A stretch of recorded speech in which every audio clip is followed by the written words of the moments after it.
Uma notícia triste, trágica aqui, na verdade. Gay palestino Ahmad Abu Mahia foi decapitado na Cisjordânia, já faz alguns meses aí. Grupos extremistas e terroristas islâmicos como o Hamas não toleram homossexuais. E a notícia diz o seguinte, que foi publicada na BBC. A polícia palestina prendeu um suspeito do assassinato de um homem de 25 anos depois que seu corpo foi encontrado decapitado na Cisjordânia ocupada. Grupos LGBTQ em Israel, onde Ahmad procurava asilo, dizem que ele recebeu ameaças por ser gay, ou seja, ele morava na Cisjordânia, era homossexual e procurou mudar para Israel, porque todos sabemos que Israel é uma democracia e ali não há perseguição a homossexuais, não há qualquer tipo de violência praticada contra aqueles que se assumem como homossexuais. E ele quis viver em paz ali em Israel, o Ahmad, mas ele foi caçado, levado de volta e, infelizmente, foi decapitado, foi morto por esses extremistas islâmicos, né? Cerca de 90 palestinos que se identificavam como LGBT vivem atualmente, que se identificam como LGBT vivem atualmente como requerentes de asilo em Israel, disse o jornal, depois de terem sofrido discriminação nas suas comunidades de origem. Eles só foram autorizados a procurar trabalho em Israel desde julho. Bem, aqui tem outra notícia para você ler depois, né? O que o Alcorão diz sobre a homossexualidade, porque ela é punida no mundo muçulmano. Vale a pena você conferir esse texto aqui, também da BBC Brasil. E aqui uma notinha do Felipe Reis, de Portugal, em que ele diz o seguinte: dizem que uma imagem vale por 1000 palavras.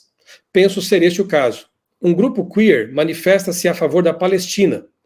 Para quem não sabe, queer é um termo que designa minorias sexuais e de gênero, nomeadamente, mas não só, pessoas que não são heterossexuais nem se identificam com o gênero de nascença. Assim, aquelas pessoas queer apoiam um Estado no qual vigora uma ideologia e uma religião nos quais essas modernices do mundo ocidental não são admitidas nem toleradas, e onde as pessoas queer e afins, quando se assumem, são sumariamente executadas, preferencialmente sendo atiradas do alto de um prédio.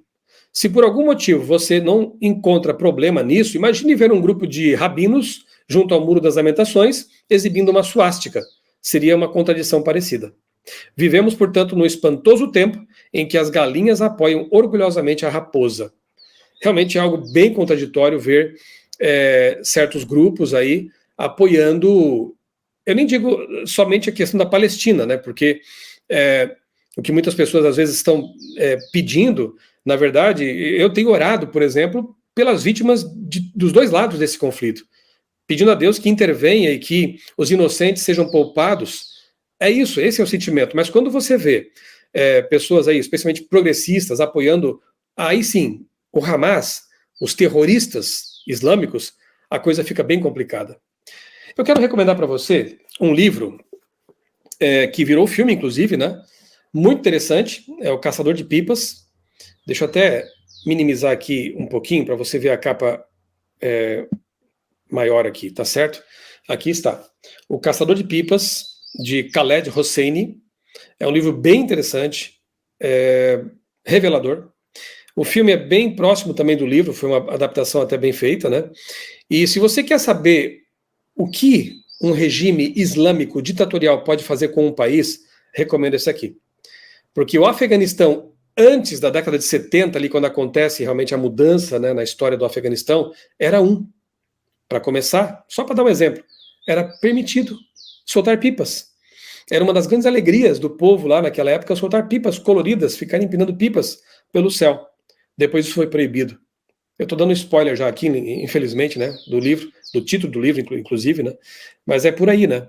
Então, o autor fala de como era o Afeganistão antes da Revolução Islâmica e o que se tornou o país. E hoje você sabe que, inclusive, infelizmente, ore por essas pessoas, porque a mídia não está dando atenção para elas. Não há manifestações nas ruas sendo feitas por elas. Muitos refugiados afegãos que haviam fugido para o Paquistão estão sendo expulsos de lá e enviados de volta para o Afeganistão, para os braços do Talibã. O que você acha que vai acontecer com eles? Pessoas que fugiram do país, fugiram do regime Talibã, vão ser massacrados. São pessoas que não têm para onde ir. Isso é triste demais, né? Com respeito a esse livro aqui, olha só o que diz aqui na orelha. Este é um romance emocionante, envolvente, que nos cativa logo nas primeiras páginas. Livro de estreia de Khaled Hosseini.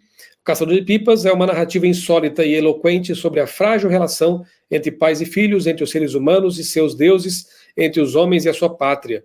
Uma história de amizade e traição que nos leva aos últimos dias da monarquia no Afeganistão e às atrocidades de hoje. O Khaled Hosseini, aqui está a foto dele na segunda orelha, diz assim, ó, nasceu em Cabul em 1965, aos 11 anos se mudou com a família para Paris, onde seu pai assumiria um posto diplomático na embaixada afegã. Após o mandato de seu pai na França, Hosseini voltou para o Afeganistão, vítima do sangrento golpe comunista e da invasão soviética. Sua família pediu asilo político e, em 1980, foi para San José, Califórnia, nos Estados Unidos, onde Khaled se formou em medicina. Khaled Hosseini é casado e tem 2 filhos, um menino e uma menina. Na verdade, o livro é quase uma descrição do que ele mesmo viveu, né? Porque ele conheceu Afeganistão antes da tragédia comunista e antes da tragédia talibã, né, do Islã radical ali no país. E conheceu depois também o que aconteceu por lá, né? Não pôde viver por lá, ele teve que pedir asilo nos Estados Unidos, como várias pessoas têm tentado e outras tentaram no Paquistão e acabaram se dando muito mal, infelizmente, e acho que vão acabar perdendo a vida, né? Então, as pessoas aqui no Ocidente, que talvez ficam flertando com esses regimes aí, teocráticos, defendendo terroristas, talvez fosse bom que lessem esse livro e outros que mostram o que acontece com um país quando os radicais islâmicos tomam conta e transformam esse país numa teocracia. Muitas dessas pessoas que hoje estão defendendo esses regimes, com certeza, seriam as primeiras a ser assassinadas, a ser degoladas, enforcadas nesses países. Algo para se pensar, né?